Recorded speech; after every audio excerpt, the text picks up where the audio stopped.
नमस्कार, आज सुबह में आपका स्वागत है। आपके साथ मैं हूं मीनाक्षी गंडवाल। अगले 1.5 घंटे में हम आपको देश और दुनिया की हर खबर से रूबरू कराएंगे। दिखाएंगे आपको काशी विश्वनाथ के बाद पीएम मोदी की सोमनाथ यात्रा।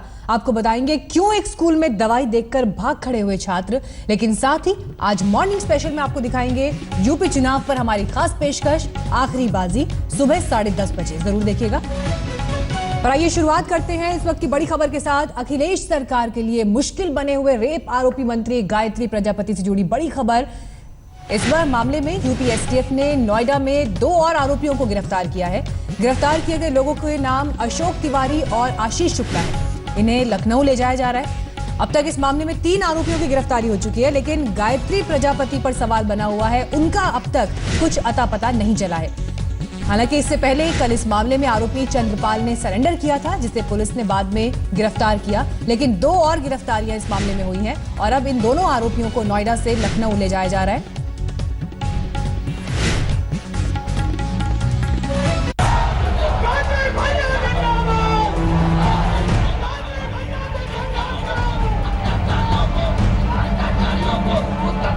अमेठी में रो रो कर वोट मांगने वाले रेप के आरोपी यूपी के कैबिनेट मंत्री गायत्री प्रजापति फरार हैं। उनकी तलाश में यूपी पुलिस हफ्ते भर से चप्पा चप्पा खंगाल रही है, लेकिन प्रजापति का सुराग अब तक नहीं लगा है। अलबत्ता पुलिस के हाथ मंत्री तो नहीं, लेकिन उनका संतरी जरूर लग गया है। चेहरे पर कपड़ा लपेटे खड़ा ये शख्स चंद्रपाल है। पुलिस में कांस्टेबल रहा चंद्रपाल गायत्री प्रजापति के गनर के तौर पर ड्यूटी कर रहा था। रेप का आरोप लगने के बाद इसे निष्कासित कर दिया गया। 27 फरवरी को अमेठी की जनसभा में चंद्रपाल को आखिरी बार गायत्री प्रजापति के साथ देखा गया, लेकिन उसके बाद से ही चंद्रपाल फरार था। पुलिस ने उसे लखनऊ के जानकीपुरम से गिरफ्तार किया। चंद्रपाल का दावा है कि वो 27 तारीख को अमेठी की जनसभा के बाद से लखनऊ में ही था। मैं मंत्री जी के साथ चुनाव में रहा, 27 तक मैं चुनाव में रहा मंत्री जी के साथ। उसके बाद मैं लखनऊ आया हूँ। किस तारीख को लखनऊ आए हो? 27 तारीख को आया हूँ। आरोपी चंद्रपाल ना तो ये बता पा रहा है कि फरार मंत्री कहाँ है और न ही उसके पास इस बात का जवाब है कि 27 फरवरी से लेकर अब तक अगर वो लखनऊ में था तो पुलिस के सामने सरेंडर क्यों नहीं किया। फिलहाल उससे इन सब सवालों के जवाब लेने की कोशिश हो रही है। लुकआउट नोटिस पहले से ही जारी हो चुका है। पासपोर्ट उनके निरस्त कर दिए गए हैं। अब गिरफ्तारी शेष है, जिसका हमें पूरी उम्मीद है कि हम बहुत जल्दी उनकी गिरफ्तारी भी करेंगे। वैसे चंद्रपाल खुद को बेकसूर कह रहा है। उसका कहना है कि उसे झूठा फंसाया गया है। वो तो अपनी पिस्तौल जमा करने के लिए आया था कि पुलिस ने उसे धर लिया। पुलिस लाइन से हुई है। मैं अपनी पिस्टल जमा करने गया था। मैंने स्वेच्छा से अपने आपको जो है अपने सुरक्षा मुख्यालय गया। मैंने कहा साहब ऐसा FIR हुई है मेरे खिलाफ, जो है मेरा भी नाम बताया जा रहा, तो मैं अपनी पिस्टल जमा करने आ गया हूँ। बहरहाल पुलिस से पूछताछ के दौरान हो सकता है कि कई ऐसी बातें सामने आए जिनसे प्रजापति को पकड़ने में मदद मिले। वहीं दूसरी तरफ सवाल पुलिस पर भी उठ रहे हैं। पुलिस यदि वास्तव में ईमानदारी के साथ और पूर्ण निष्ठा के साथ इस मामले में काम करेगी तो 1 दिन से अधिक समय उन्हें गिरफ्तार करने में नहीं लगेगा, क्योंकि प्रजापति ऐसे व्यक्ति नहीं हैं जो अचानक आसमान में ओझल हो जाएंगे।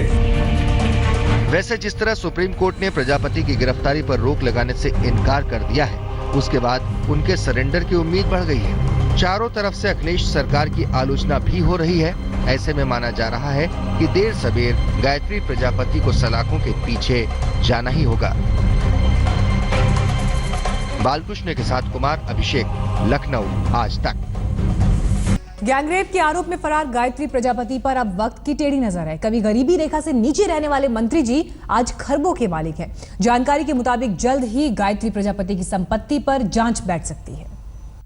आज तक के पास गायत्री प्रजापति और उनके परिवार के नाम पर साल 2014-15 के बीच रजिस्टर हुई 1 दर्जन से ज्यादा कंपनियों का ब्यौरा है, जिनके दफ्तर बेशक एक कमरे में हो, लेकिन सालाना टर्नओवर करोड़ों में है।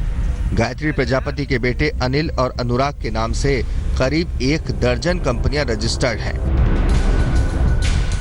ये नाम उन कंपनियों के हैं जो 2014 से 2015 यानी गायत्री प्रजापति के खनन मंत्री रहने के दौरान बनाई गईं।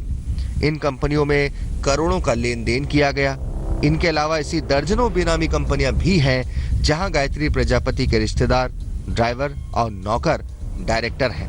वैसे प्रजापति ने 2017 के चुनाव में जो हलफनामा दिया है उसके मुताबिक उनकी कुल संपत्ति 10 करोड़ रुपए है। उनकी पत्नी के नाम पर करीब 1 करोड़ 68 लाख रुपए की चल संपत्ति है। इसके अलावा गायत्री प्रजापति के नाम पर एक पिस्टल, एक बंदूक और एक राइफल है। हैरत तो यह है कि 2002 तक गायत्री प्रजापति गरीबी रेखा के नीचे आते थे। सूत्रों की माने तो रायबरेली रोड पर मोहनलालगंज में उनके पास 110 एकड़ जमीन है जिसकी कीमत 200 करोड़ से ज्यादा है। फिलहाल सच झूठ का पूरी तरह मालूम नहीं, लेकिन जिस तरह दिन ब दिन गायत्री प्रजापति के लिए मुश्किलें बढ़ रही हैं, बहुत मुमकिन है उनकी संपत्ति पर भी जांच बैठ जाए। उसके बाद ही मालूम चलेगा कि फरार गायत्री प्रजापति असल में कितने माल के मालिक हैं। शिवेंद्र श्रीवास्तव, दिल्ली, आज तक।